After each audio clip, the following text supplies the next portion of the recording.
Last week we talked with you about, I think our biggest stories about our survival stories with chronic illness.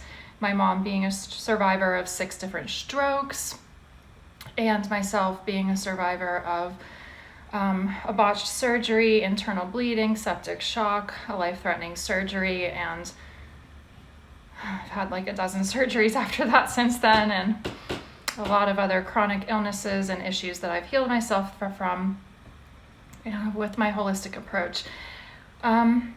With really no credit to the traditional healthcare system for helping us reach our current places in health and healing, wouldn't you say?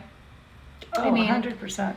it's interesting in a conversation I was having with a client the other day that how, she said something to me like, I hate healthcare and I love them at the same time because they've saved my life, but they've also almost killed me.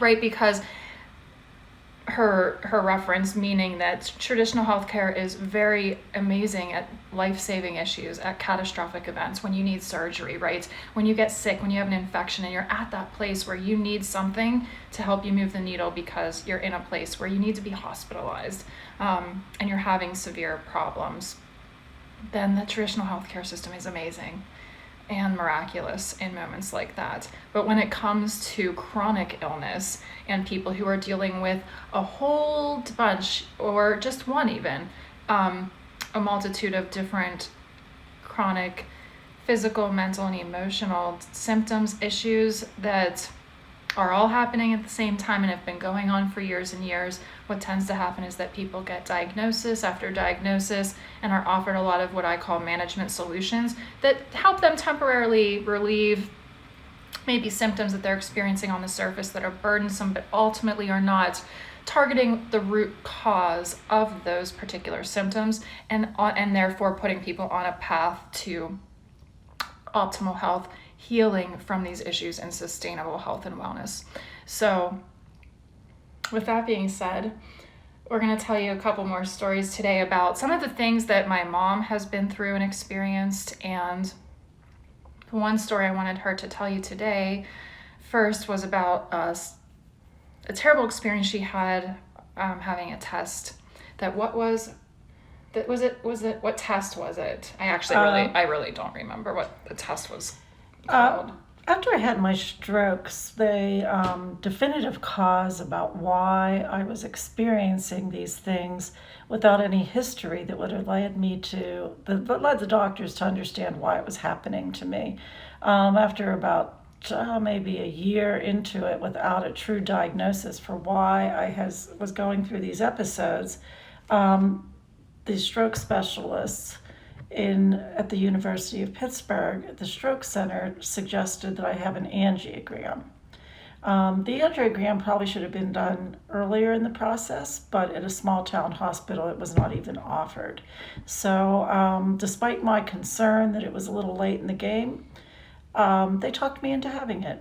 So although I was not comfortable, I did do it. So it's a very amazing procedure.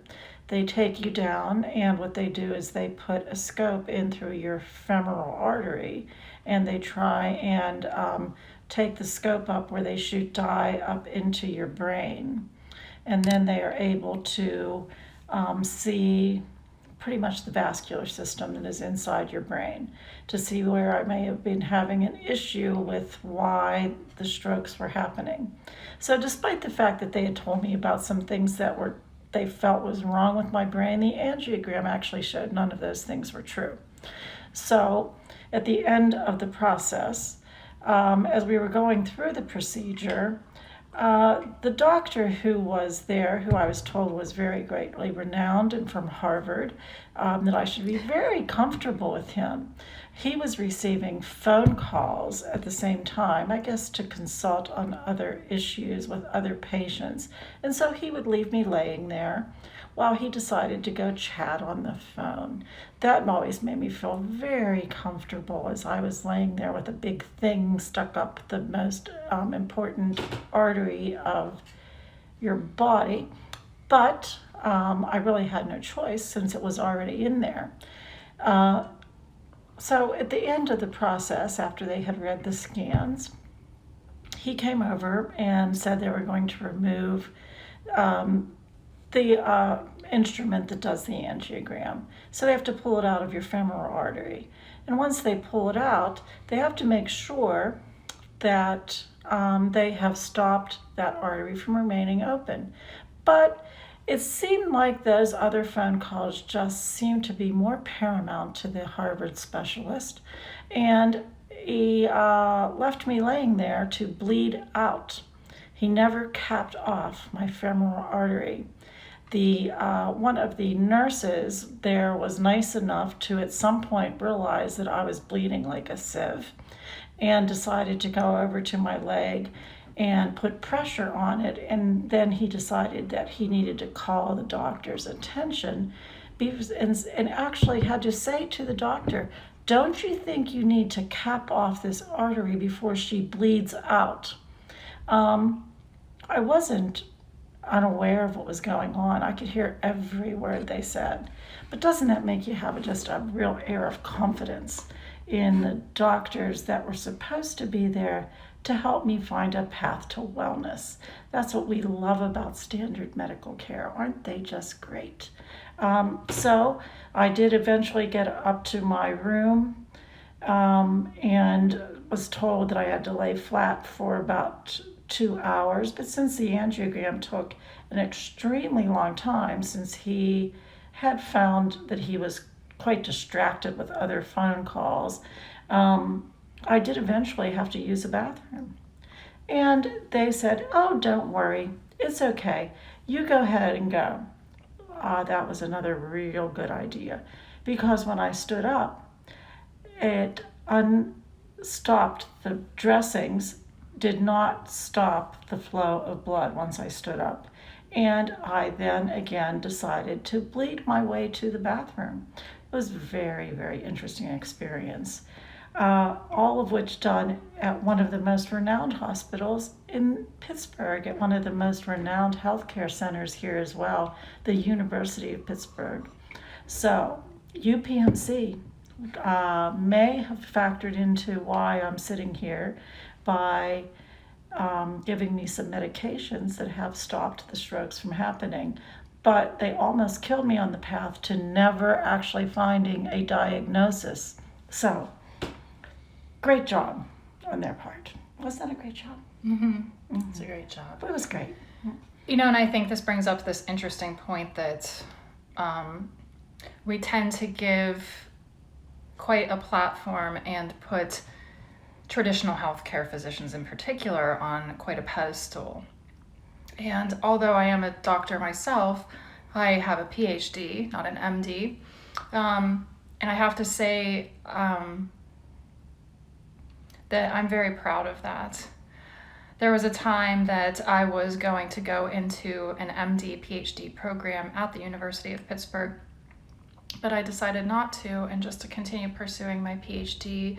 And now I'm grateful that I'm not a part of a system where I see a lot of problems. And I will tell you that this is not just going on here, it's going on nationally and internationally. The type of care and support that we need for people with chronic illness is not happening.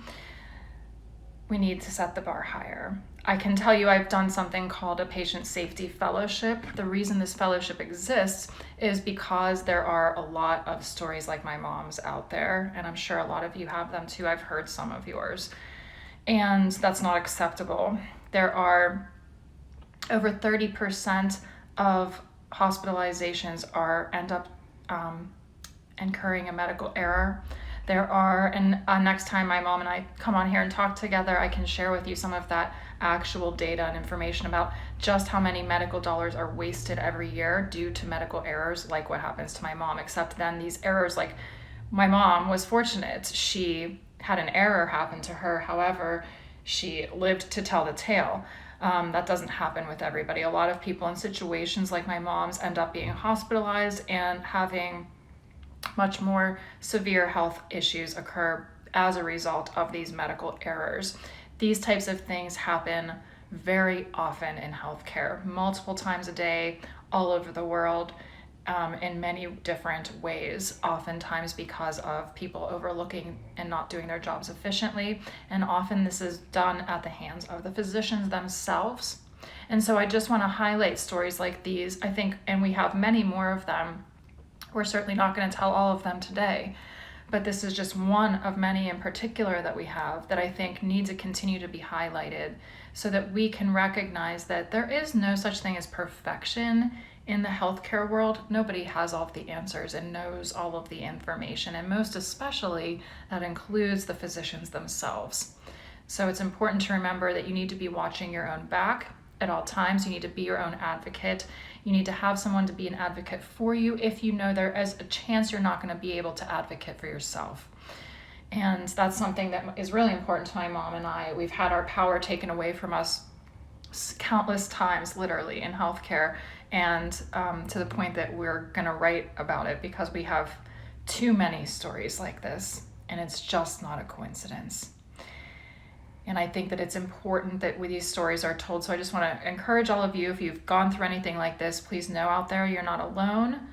You're not crazy. Whatever they've made you feel about why you've continued to have health problems is not necessarily a reflection of the truth or reality. So just always know that there are other answers out there, and just to be careful. Just felt like saying that. One thing I want to circle back around to something Elizabeth mentioned is we have, as a society, put doctors in a position that maybe isn't fair to them as well. They are not God. They do not know every answer. And when we go in the door, we expect them to give us a quick fix. And they very often comply. However, it's typically not a fix. What it typically is a Band-Aid to make you feel more comfortable with the situation that you're in. Is that what you really wanted?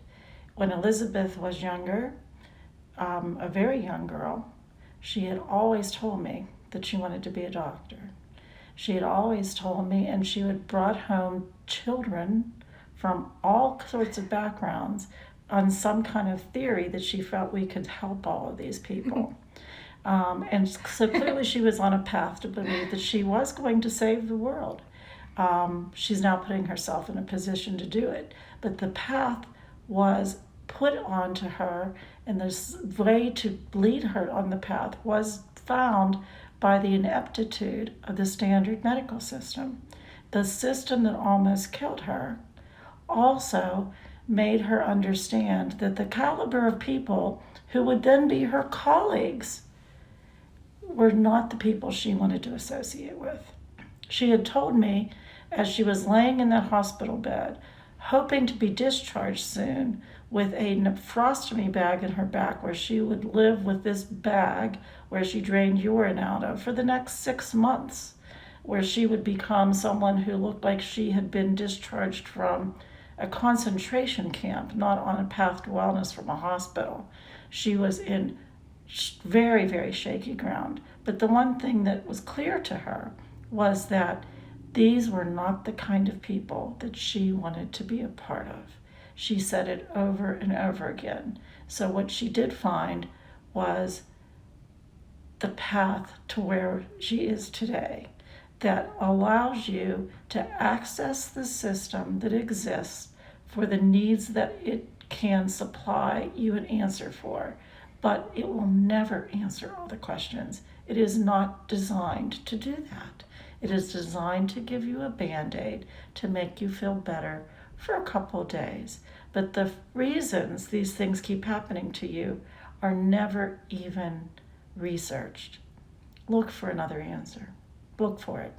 It's here. That's all I have to say. And it is, and I think that's what, you just made me think of, is that I think that's one of the hardest things to accept and learn when you're on a healing journey, which I know so many of you are, which is that you will if you're not there yet. And I know many of you are at or past this point on your healing journey. But if you haven't come to that point yet, know that there will come a time and a place when you ultimately learn and have to either accept or not that the only person that can heal you is you. I think that for a very long time, people look outside for the answers. We look outside of ourselves for the answers, and we think that out there somewhere, there's that doctor, there's that specialist, there's that person who's going to be the one, the one who's going to figure it all out, who's going to do all of, put all the pieces of your puzzle together and answer all of those questions and finally help you find a clear path to help you heal. And I waited for a very long time for that. And I never found it because it didn't exist, which is why I do what I do now, because exactly what I just described that I was looking for didn't exist. It's a gaping wide hole out there in the system, which is what I'm doing and I'm now here to fill. But my point being is that I think it's a hard lesson to learn and accept when you just want to feel better, that the only person that can heal you is you. And like my mom said, we get pieces of the puzzle from everything else along the way, right? That's all that a diagnosis even is. A diagnosis is not a path to heal. It's just telling you a name for the group of symptoms that you are experiencing. That's all that it is. And in turn, there are benefits that come along with that, so that traditional physicians can follow a standard path to help and treat and put a lot of times temporary Band-Aid solutions in the form of things like long-term medications on top of those individual things when looked at in a silo, right? That's typically how things get addressed. But just remember that that's all that is, right? A diagnosis is just a piece of a puzzle. It's not a fate. It doesn't mean it's something that you have to live with for the rest of your life. It is a piece of information, a piece of the puzzle. And I think it's helpful to think of it that way because it kind of neutralizes the meaning behind it. I think when we hear that word diagnosis, right, that has a negative connotation that carries that energy along with it. And trust me, that impacts your health. Because believe it or not, the cells in your body are individually intelligent just like you are. I mean, how do you think that they do what they do? And just like you do on a human level, your cells absorb energy too, right? Like everybody knows what it's like to be around somebody that drains you, right? We all know what that's like, right? We all know what that's like. You walk away and you're like, oh, every time I get off the phone with them or every time I'm around them, and my mom and I have shared people like that in our life, More than I'd like to count, yes. That, introduce stress and tension. But, so just use that as a reference point. I'm sure as you watch us laugh about it, you all have somebody like that in your life too. So think about it from that perspective. When you go into a doctor's office and they give you they hand you a diagnosis, you're down to a cellular level. Your body is listening and it is absorbing that information. So I also like to think about it like that. So would you rather your body be listening to somebody who's telling you to accept it and deal with it, so that now your cells are going to intelligently respond to that? Or would you rather be talking to somebody like me who's telling you that no matter what you've got going on, we can determine the root causes of this and we can get you on a path to overcome this so that your body and all of those cells that are listening right now can function at their best and most optimal level, because you need them too, right? Whether you're a business owner or a mom or a partner, whatever you are, you're playing many roles and you're all of those things at one time in many cases. But those things all need you at your optimal level. So I just think that's an important thing to remember. And I know experiences that we learned, along our journey. It took us too many years, for me especially, to find, I would get diagnosis after diagnosis, and then I'd get a prescription or a Band-Aid. And then for a while I'd manage it. And then ultimately get to that point where I had that gut feeling that something just still wasn't right because I still didn't feel better. And I rode that train for many, many years until I decided to find a better way. So I just want you to always know that if you're out there and you feel like you're on that path and you're just waiting and waiting and waiting for answers, sometimes it means you have to find a new path with somebody else or take a different direction. Speaking of those paths and puzzles, I have another very fun story to share. I don't even know what it is, but now I'm excited. My husband, Elizabeth's father, tends to not think out of the box. He is a very traditional man, and he traditionally puts standard doctors on a very, very high pedestal. But as he aged, he became a train wreck. A train wreck, children, all a very large train wreck, as his body started to deteriorate from years of a lifestyle that was now truly impacting him. So he began to have issues, symptoms in different parts of his body, symptoms that seemed unrelated. What was happening to this man? So he began to go to see his primary physician. This primary care physician was someone he had trusted for nearly 30 years. And he went time after time. The symptoms never got better. They began to appear to accumulate new symptoms.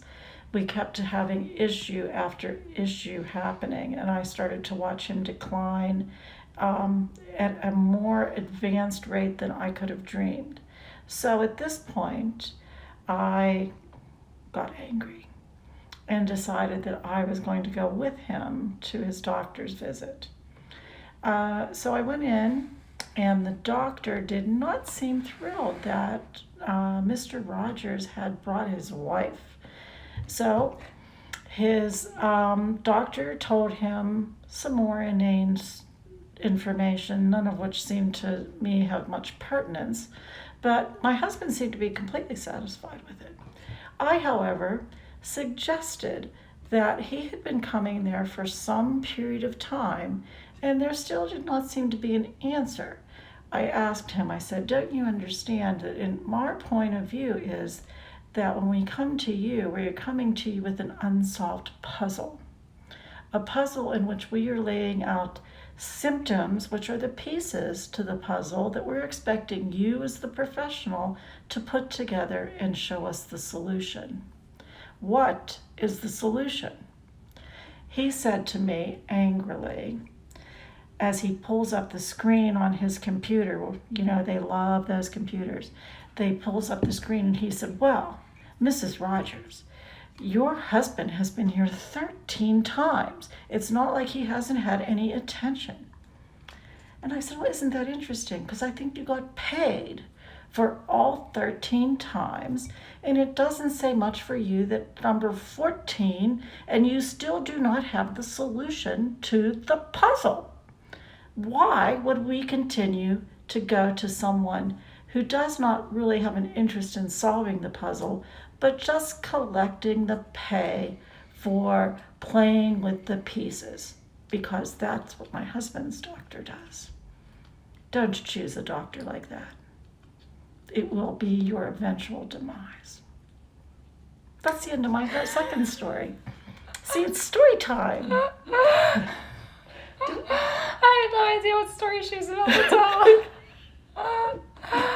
As you can see, we've been burned in not just me, not just my mom, but also my father, and honestly, not just my mom, my dad, and I, but my brother and my aunts.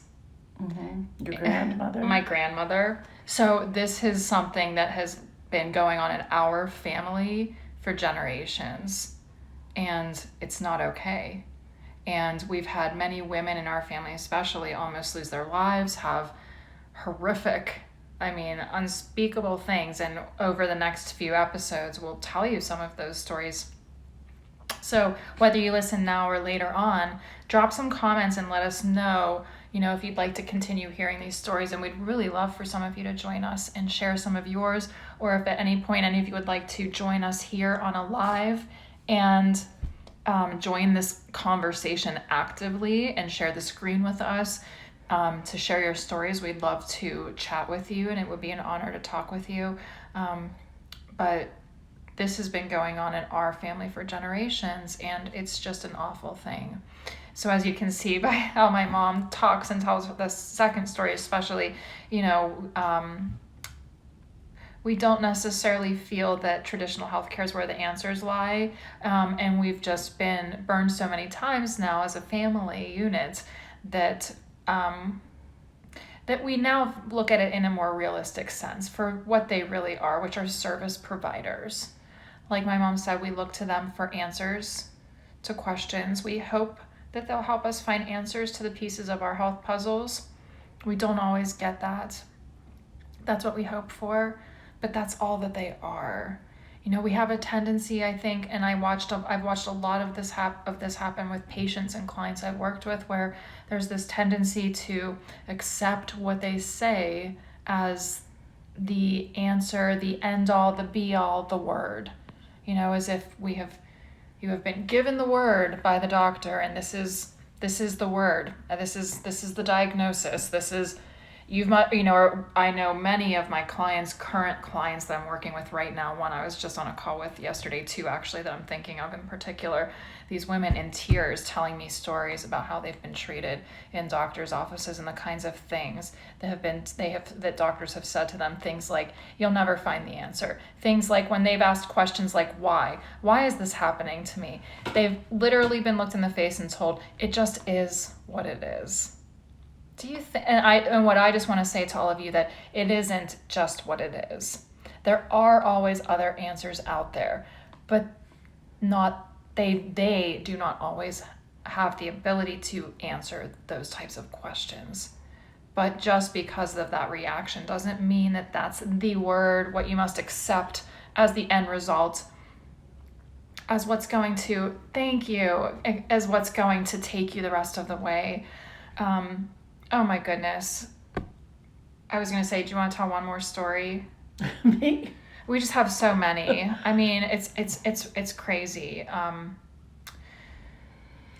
I will tell a story. You'll like this story. No, I hope you don't actually like it.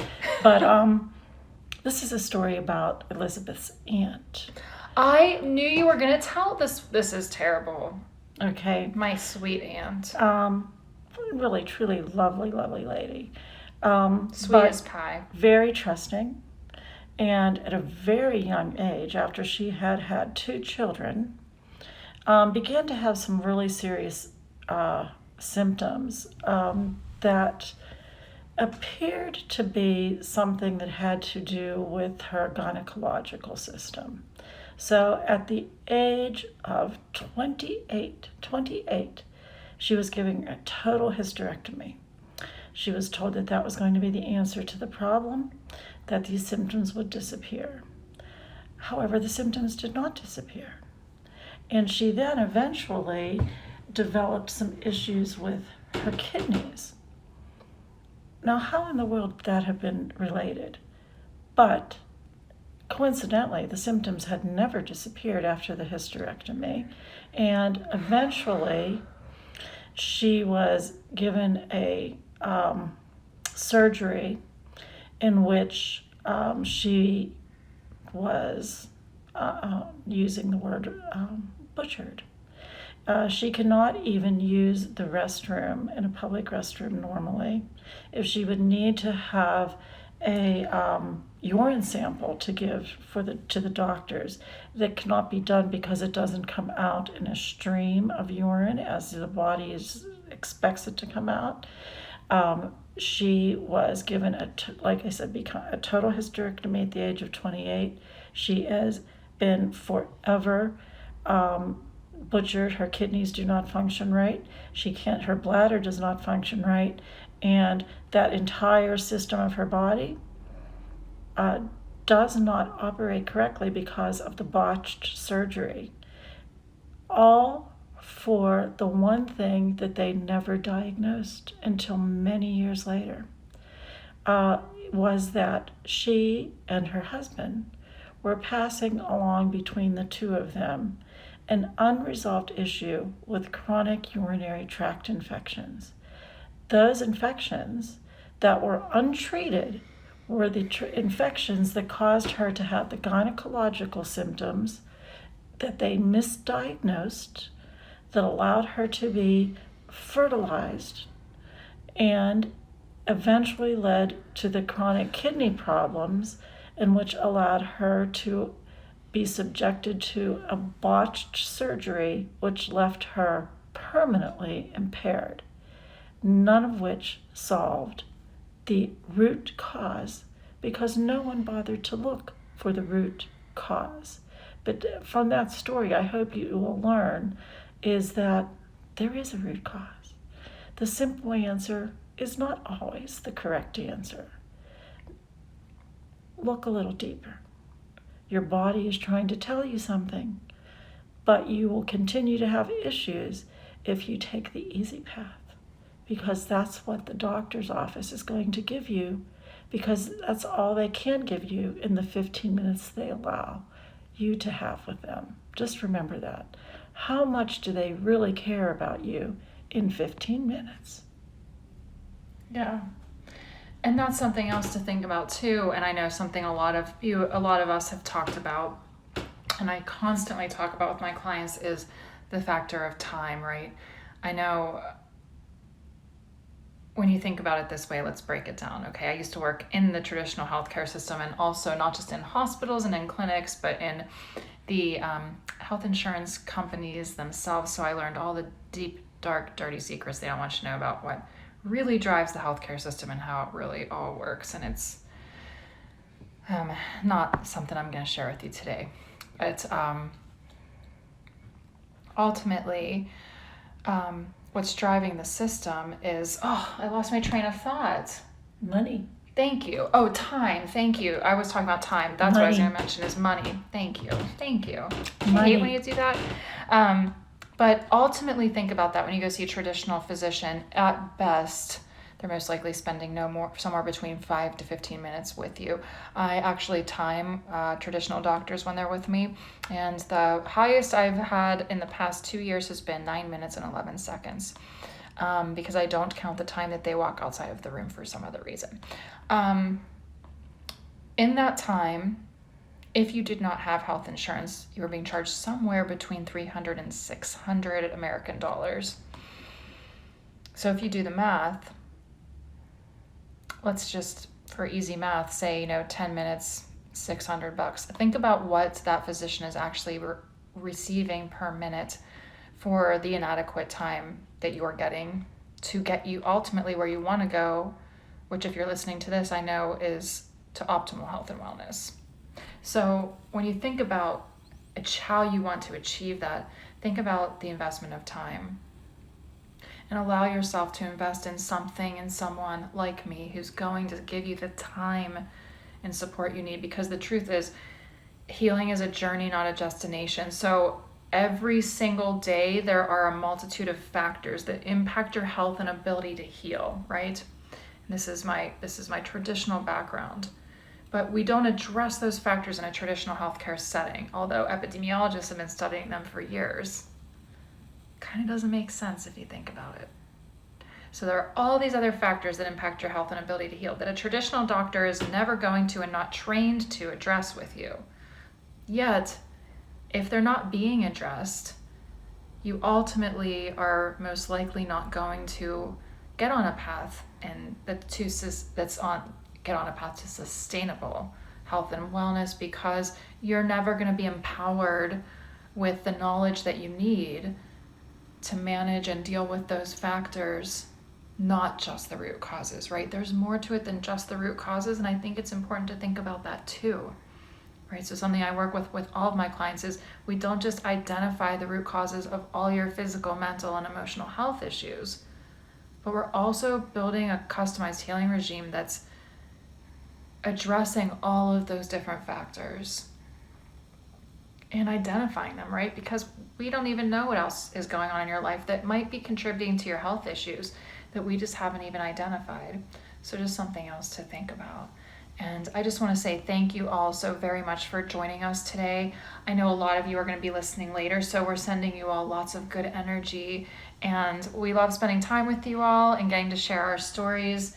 And we hope that they're empowering to all of you, because that's just our ultimate goal, is for you to all feel empowered to set yourselves free or share your stories or find a new path.